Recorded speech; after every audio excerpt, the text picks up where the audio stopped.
Carrie is about to share with us about prophecy and presentation. Presentiation, sorry. And she is someone who approaches whatever she does with great passion and great earnestness for truth-making. And it's very key that she had the word satyagraha, because if you look at that word, it is about satya, and satya in Hindi means truth. But what is at the heart of it?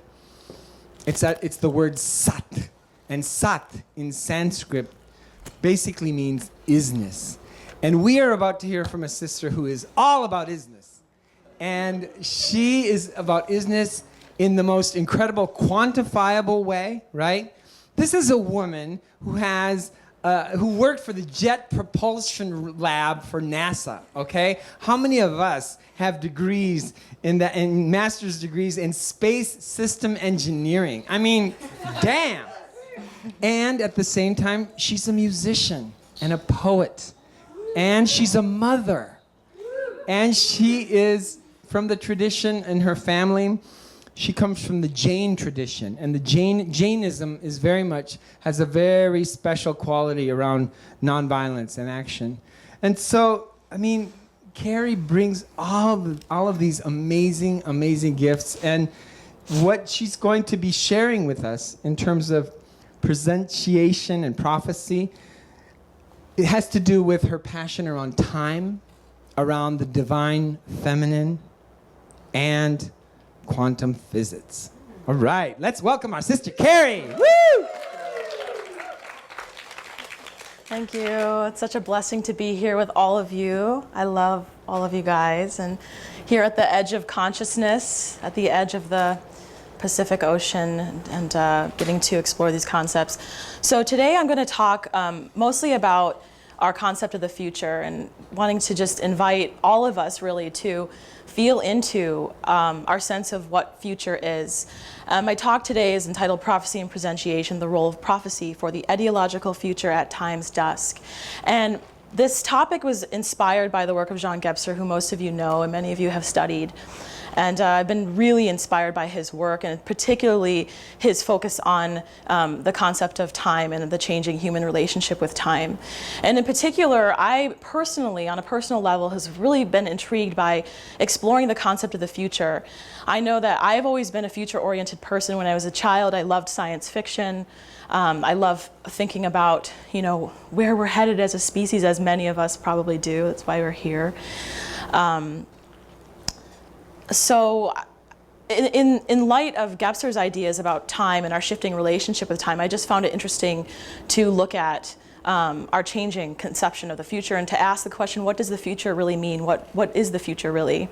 And also I wanted to mention too, as I became older, I began to explore my artistic capacities, and began to identify myself as an idealist, and began to identify that I often approach the world and see the world, perceive things in terms of their potential. I see relationships or situations in terms of their potential, and so I just wonder, what is that potential, and how is it connected to wholeness, and is it truly a reflection of the ideal?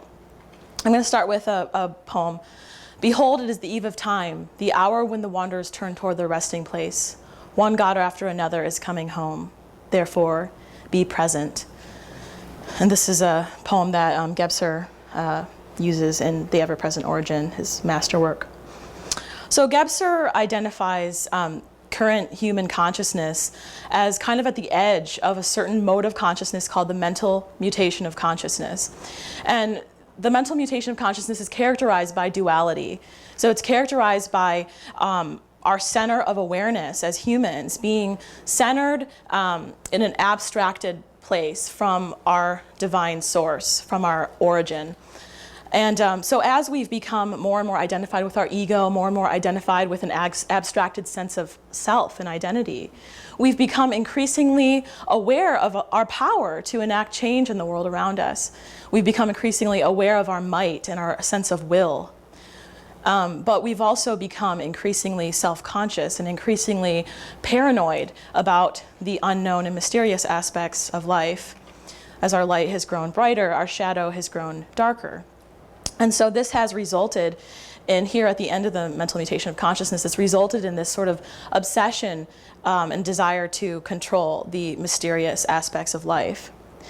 And one of the ways that we do this is by attempting to quantify and analyze time. We have a tendency to spatialize time, as Gebser says. We have a tendency to see time on a line stretching from past to future. And I think one of the most, probably the most extreme example of the ways in which we attempt to control our perception of the future is through statistical prediction. This is the kind of work that people like myself as an engineer or a scientist do. So as the perspective by which we view the universe and reality has become ever narrower. It's as if we're like a little bird perched on a tiny little stick or branch, as I show in this picture, viewing the entire reality before us from this very limited perspective. So some of the everyday ways that we attempt to use statistical prediction to understand and control the future is like global climate and weather prediction. This is the kind of work I did at Jet Propulsion Lab, working with scientists to create sophisticated models of the Earth system. So it's literally an attempt to identify patterns and quantify the way that the Earth works in very intricate ways, and then to project those patterns into a perceived sense of the future. And this is really at its root an attempt to control the future that I believe arises from this intense self-consciousness and inability to trust the mystery of the universe. We also, every time we engineer anything or extract resources from the Earth, this is an example of using statistical prediction. We even use it on our own bodies for medical treatments, for reproduction, for conception. And I would say the most extreme example of this type of abstracted attempt to control the future is the global economic market. And so as a result of this anxiety, we find ourselves compulsively chasing time. In this day and age, we never have enough time. We think if we just move faster and if we just get on top of it, if we just grab it, then we'll have control of it. We'll own it. But the harder we grasp, the more we reach, the more it eludes us. And we are left frustrated. I forgot to say that I'm going to be weaving in some poetry into this talk today. So from excerpts from a poem I wrote called "Behold, it is the Eve of Time." Ministers of mechanistic mind, seek in your restlessness a momentary peace. Anxious and clenching of chattering teeth, you've only been able to pursue what you seek, but the moment has come for you to make a great leap. Take the line upon which you've been balancing weary feet and crumple it up into eternity tangled. Black upon white they wrestle and fight but play. Isn't all this hoping we're doing just birth chasing after the grave? And indeed it does seem that it's just birth chasing after the grave, as we have seen over and over again how the past 100 years or maybe more, we've been reaching the limits of this mechanistic paradigm by which we were attempting to control and quantify everything around us, including our own selves, our own bodies, and even our own consciousness. So two of the major examples of indications that we're reaching the end of our paradigm is our four-dimensionality and non-locality. Four-dimensionality is a concept that Einstein provided us, which has to do with the inextricably entangled nature of space and time. And although it's extremely brilliant and invites our minds to stretch beyond our paradigm, I find it to be, when we attempt to conceive of the fourth dimension and when we attempt to understand the fourth dimension in our mental minds, the picture, the conception we have of space-time begins to collapse under the weight of this sort of the fourth dimension as perceived as like piggybacking onto the three dimensions of space. And so I think this is indicative of us reaching the end of our paradigm. Gebser agreed. He says that the fourth dimension is considered merely as an incremental dimension and utilized as such. The result is merely a further expansion of space, which can and would have a world-destructive effect. Another example is non-locality, which is also has to do with quantum entanglement. Many of you are familiar with that concept, but it's basically the idea that we have experimental evidence that shows when two elementary particles are in connection with each other, and they're separated by space or time, and you alter one of the particles, the other particle responds in kind. And so the implication for this kind of experimental result, which we've seen over space and over time, is that all of space and time are potentially, if you carry this argument all the way to its end, they're potentially interconnected. So one thing that we can bear in mind throughout this talk is that the implication is that even if we do something now, that even the past is affected. And that's something that really blows our minds. So here we are at the crumbling edge of our paradigm. And I like to play with an image of, standing at the crumbling edge of the paradigm, and here we are faced with a mirror before us. And what we see is an image of ourselves, a distorted image of ourselves. We're faced with the ways that we've tried to take ourselves out of the equation, and the way that we objectify and try to control our entire experience of reality. And so what does this do for our sense of will and might, our sense of power? This is, even for people that consider ourselves to be conscious people that consider ourselves to be spiritual, people that consider ourselves to be courageous explorers of the new paradigm, this is deeply foundation shattering. This affects our sense of meaning as humans. And it has to do with our idea of the future. I mean, even now in this talk, I have this impression that for the next 25 minutes, I'll be talking about prophecy. But really, that's just a projection of my own attempts to control the future with my will. And so what will become of our destiny when there is no when? The borders of this fading horizon have been sketched completely, and the fortress drawn within its boundaries wrecked irreversibly. I've hidden myself under blankets woven of numbers and told myself they were my skin. I tried to dress the inside of my mind by spinning equations over and over again, and spinning in my certainty clothmaker I have created instead of a home a casket, preparing to die. Like a caterpillar with frantic feet, my myopic eyes have zoomed in upon methodical loom, constructing before me a deadly white cocoon. To seal for myself with hypnotic zeal my own whitewashed tomb, inscribed in delicate detail with celebratory epitaph, praising abundance and manifest destiny, to lay silent in spent-up certainty.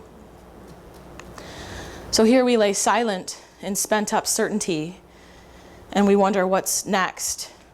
And Gebser talks about our perception, our experience of time in the coming mutation of consciousness, the mutation of consciousness that seems to be incipient in our psyches as humans. And this is why I love Gebser so much, because he's providing a matrix and a context for understanding something that many of us feel. We feel an emergent new mode arising within us. So Gebser talks about the way of understanding and experiencing time in this integral mode of consciousness, and he calls our experience of time the achronon. This is a state of time, not timelessness, but time freedom. So it's a state in which timelessness and time coexist simultaneously. And Gebser talks about a deep present moment. That time, integral time, it's not a spatialized experience of time stretching from past to future, but it's a deep present, and it's not like the power of now, like just forgetting everything and just like standing in the middle between past and future. But it's a present moment, a deep present moment in which the past and the future are unfolded in the present. Gebser uses the term etiology. It comes from the term that he made up called etion, which I believe means being in truth. And so he talks about integral time being one great etiological moment. And in this moment, it's a moment of exchange, co-creation, transformation, relationship with origin, between humanity and origin. It's a simultaneous perceiving and imparting of truth. But how do we get there? Gebser talks a little bit about memory.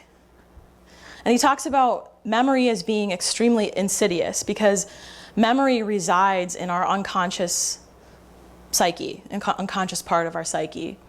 And I believe that in the mental mode of consciousness, past and future are completely linked. So when we have unconscious, psychologically biased memories stored in our psyche, in our unconscious psyche, I believe that our perception of life is completely affected by that.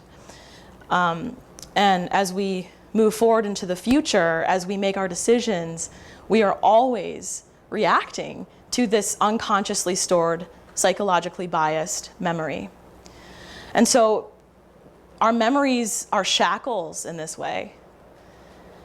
So how do we bring a purified sense of past into the present from this abstracted perspective that we have on life, where we're disconnected from our divine origin?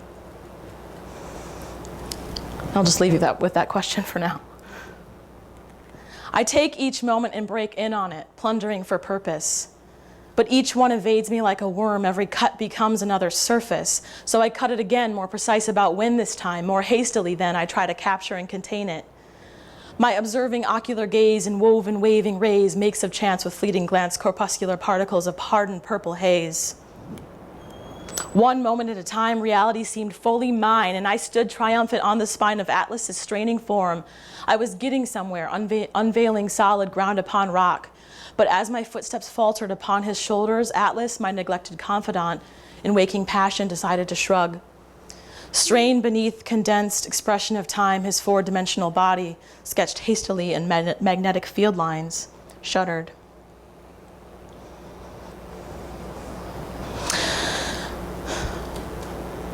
So as I mentioned earlier, the eteological moment contains the future and the past within it. It's a deep present that enfolds future and past as latent within it. And so, in what sense does the future exist with us now? And as it does exist with us, in what sense is it ideal? In what sense is it something that we should allow to inform us as we move through life? What does it mean to embrace the future in the present? I believe that what we need is not synthesis, and what we need is not transcendence, but we need wholeness. We need connection with wholeness. We need a spiritual dimension to enter our lives. We need wholeness to illuminate the way. But as the mental mutation of consciousness is characterized by duality, by disconnection and abstraction from our origin, how do we access wholeness in this perspective? And I think this is where religion comes in to the picture. Gebser talks about religion as a mental mutation phenomenon. It's because we are abstracted from our divine origin, we need some sort of mediator, not necessarily a person or an institution, but some sort of mediator to mediate our relationship with the divine origin. And so here we have an image of the mental mutation duality. On one side we have the thinker, the rational part of the human psyche, the logical part. And here on the other side of the stained glass we have religion. Gebser talks about religion as, the word religion as coming from the word relegar, which means to tie back. And it's basically, from what I understand, it's a catch-all for the irrational, numinous, mysterious, enshrouded aspects of human experience. Okay, and so we come to prophecy finally. Prophecy has many different meanings and definitions to different people, but in this talk today, and the way that I like to think of it, I like this definition of it: an inspired utterance of a prophet viewed as a revelation of divine will. And prophecy is a distinctly mental phenomenon because it's a religious phenomenon. And prophecy often comes to us in the form of symbol, which is also a mental phenomenon, is the capacity for symbolic, abstract thought. And so prophecy is kind of interesting because it's a concept of the future, just as statistical prediction is. But it couldn't be any more different because it's informed by a true connection in its in its theoretically accurate form. It's inspired by a true connection with divine origin. And so in this way, prophecy is a bridge between the irrational and irrational dualized aspects of the mental human consciousness. This bridging is, though transient, an expression of wholeness in the mental mode of consciousness. And it's transient because it happens in the symbolic realm. So it's not connected through an embodied way to divine origin, but it does arise as a reflection, a direct projection and reflection of divine origin, an accurate reflection. Atlas had fallen asleep, perched atop swirls of nested collective memory neglected. The remainder of uncarved karmic stone crumbled at the touch of quantum foam. In this age of Aquarian river catcher rescuing from Dust Bowl torture, how do I stake my claim for gold when there's no longer a golden sunset westward? Even the sun's rays, exhausted emissaries of golden spiritual gaze, have surrendered in protest. In this foggy, darkened dawn, they dance in subtle play. Their edges soft and mossy, they paint the world in shades of gray. And I can find no more sharp lines to build a shelter that will stay. So the river has to make a turn today. So one of the really exciting things about the symbolic realm and the mental mutation of consciousness is the capacity to represent relationship. So I can take my relationship between myself and this computer, and I can take Josh's relationship between him and the computer, and I can symbolize these two relationships in the abstract realm. I can symbolize them in my mind. I can envision these two relationships. And then what I can do is I can take the relationship between those relationships and I can symbolize that. And so in the mental mutation of consciousness, in the abstract symbolic realm, you have the capacity to continue to abstract and abstract and abstract and to the nth degree, to the point that you can symbolize absolute wholeness in an accurate way. We have the potential to do that. And that's what I think Teilhard calls the omega point. So as the prophet is able to have a true connection with the divine, a true inspiration through the religious medium, a true inspiration from the divine, a true picture of wholeness, then combined with the prophet's rational, symbolic mind, you have a bridging of the duality of the mental mutation of consciousness that is an accurate image of wholeness. And this is the prophecy. This is the prophecy of the future. And you couldn't be any more different between this and statistical prediction. Well, whereas the statistical prediction separates the subjective observing self from the objectified world around him or her. Prophecy is a picture of the future that invites the prophet to step forward into that future, because the prophetic future includes the deeper, truer self of the prophet. He or she sees her true self embedded within this reflection. So in this way, we have a future that becomes purified by wholeness. And as we begin to embody this future, we can step into a deeper relationship with divine origin. And in this way, we can even begin to purify our understanding of the past and purify the memories that lie in our unconscious mind. I spotted the bottom of the riverbed and counted spotted rocks I thought were dead. The rocks cried out enchanted, "Move away from weary head, open stony hearts instead. Turn this river from water clear to sacramental wine, blood red. Incarnate conscious golden light in awakened flesh. Gather dreams and memories so your clocks can finally rest. Let the sun hold hands with the shifting sands lining the shore of your beating chest. You are glory. You are pain. You are the one who swallows the rain to let it flow out from you in tears. Each prism droplet encompasses years and ages. Close your eyes and recognize that you are all great sages, carrying moving space and time within your body, heart, and mind."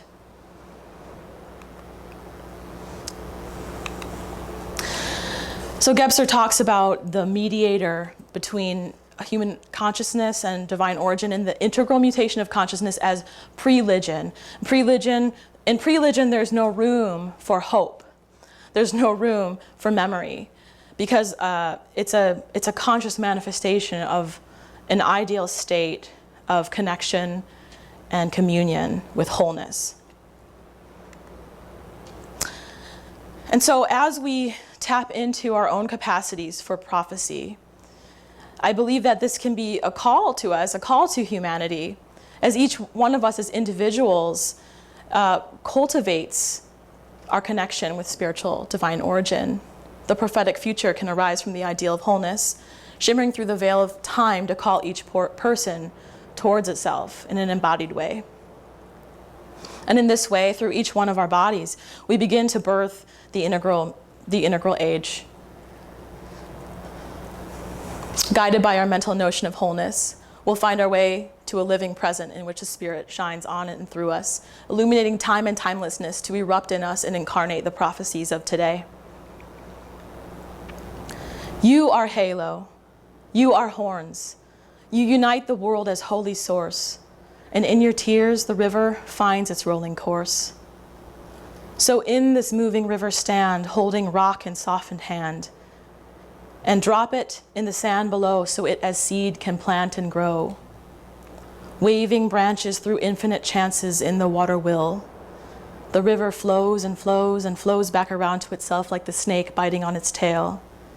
And you, miracle of inspired fleshly shiver ever kissed by blood, you must in bliss become the river and let the river flood.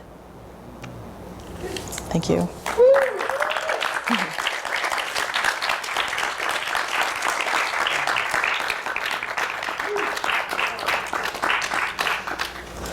Does anyone have any questions?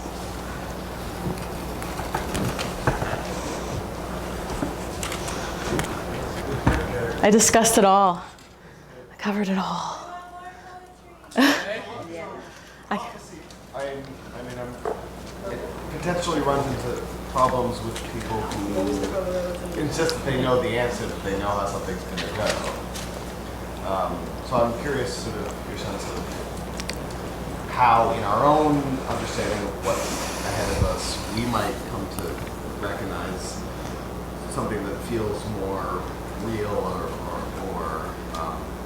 or inclusive of sharing and everybody participating, and what might seem more like, yeah, like you're just coming up with the key, and that's maybe one key, but we all might have keys.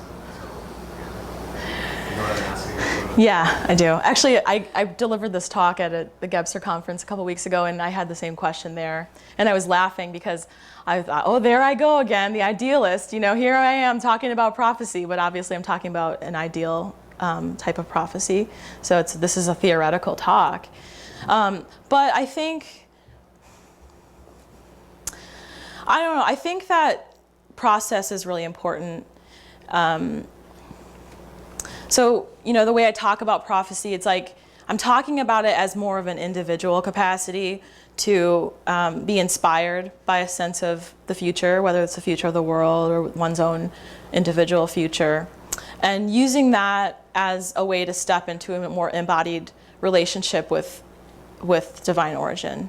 So, and I think as we do that, then we truly do commune more and more with that mystery and with our divine source. And then our, theoretically, our prophetic sense of the future will become ever more accurate as we're ever more embodying wholeness. And that's my best answer. I mean, I don't think it's black and white in that way.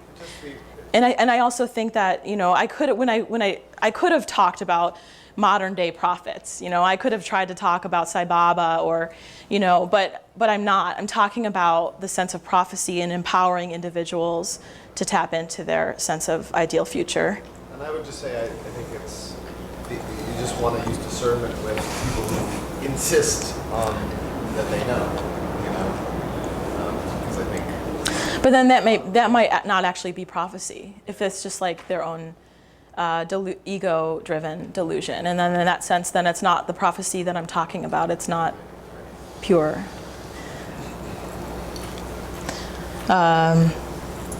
Erica? Let's just kind of go on the heels of that really quick. Prophecy isn't prediction. it's like a possibility. It's sort of speaking to the quantum vacuum of here's a bounded set of possibilities of things that could happen. And so it's not the same as saying, I know what's going to happen. So like I have a prophecy by 2020, everybody's pension is gone. But that doesn't have to happen. And I think it's very hard for the mental mind or the mind as such now to really understand how to hold that.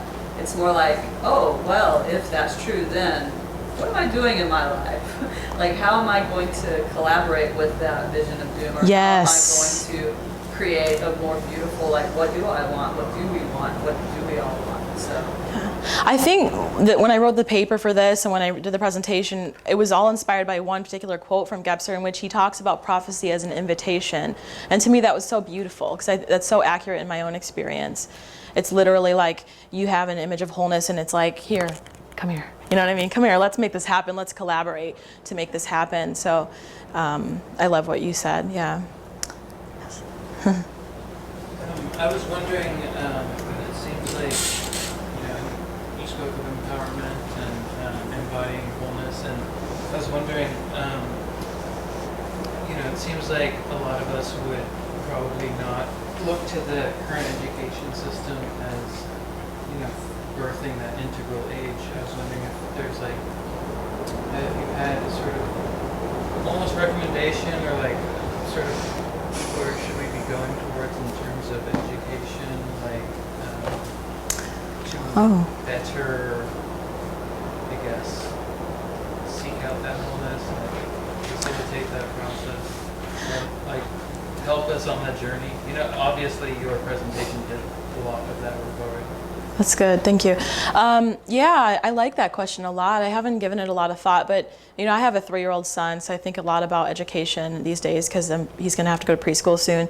As many of us in this room probably do, I love Waldorf education. I think, the Waldorf emphasis on including a spiritual dimension to education and very importantly, focusing on nature. I think that, a relationship with nature and organic processes and organic timing and rhythms is a way of helping us from a young age embody and understand wholeness and to, in a really deep way, to understand wholeness. I think that's one thing. I also think, it's deliberate for me to weave my poetry into the presentation and then to talk with such precision in the other parts of the presentation because I think it's important to begin to start poetry is a powerful invitation to the integral mutation of consciousness and other forms of art and even meditation. And so I think it's important to start weaving that kind of stuff in. And I also think in education I could imagine a co-creative model where students are invited to teach each other, invited to connect more with their souls through art and poetry. So There's a school in Bali, and their curriculum is built off of Gebser's Mutations of Consciousness and Jung's Cross of the Self. And it's K through 12. It's called the Green School. Green. I can talk to you more about it, but that's cool. So amazing. Kat first, then Mike. I think I might have missed something because I didn't understand, so help me understand. You were talking about the relationship between you and the computer and Josh and the computer and then abstracting that. I'm sort of seeing triangle, and then you do the relationship between them and abstracting that. And then you talked about how you can abstract continually in relationships, kind of till you got a wholeness image of relationship to divine image. And so kind of what I heard through that is getting that image was a process of abstracting, but at the same time I know you'd be somebody who brings in embodiment into everything. So I was confused about what you were saying about the process of arriving at an image of our relationship to divine wholeness as it relates to abstracting and embodiment. Yeah, I think that image, that pure image of divine wholeness would not be embodied at all. In a purely theoretical sense, as I envision it, it's like the peak. I was trying to sort of redeem and glorify the mental mutation, even the deficient form of it, It's the peak of absolute rationality. It's the peak of absolute deficient. Well, I don't even know if it's deficient or not. It might be efficient, but it's the peak of the mental mutation of consciousness. It's like that capacity to abstract. That's the glory of it, is that you can symbolize relationship. And so in that way, it's like you get to that peak and all of a sudden you can't go any further. It's kind of like, I love like the image of the Earth from space. And you know, when we first saw the Earth from space, it's like we stepped away, and all of a sudden here we were at the peak of abstraction, and oh my gosh, the glory of the Earth, and now I want to return home. And so that, you know, and I think that's that moment that I'm talking about. Yeah. So Mike, and then I guess we should wrap it up. I was just reminded about a Jewish metaphysician, Maimonides, who says that prophecy is the union of poetry and philosophy. So I just wanted to thank you for sort of representing that, both content and form in your presentation. And going back to what you were saying about prediction, I think because prophecy is poetic and not predictive, it's hard to say when a prophecy is fulfilled, or just like it's hard to say when we fully interpret a poem. It never ends.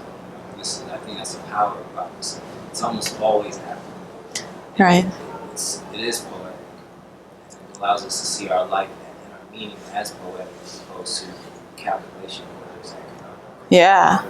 Yeah, I love that. Yeah, I think with prophecies, like I have an image that we step into it, and until all of a sudden we are it, until all of a sudden we are the prophecy. But then in the integral mutation, supposedly we still have a sense of time, we still have a sense of future, but we're in it. We're living the future, we're living the past, and we're living the present.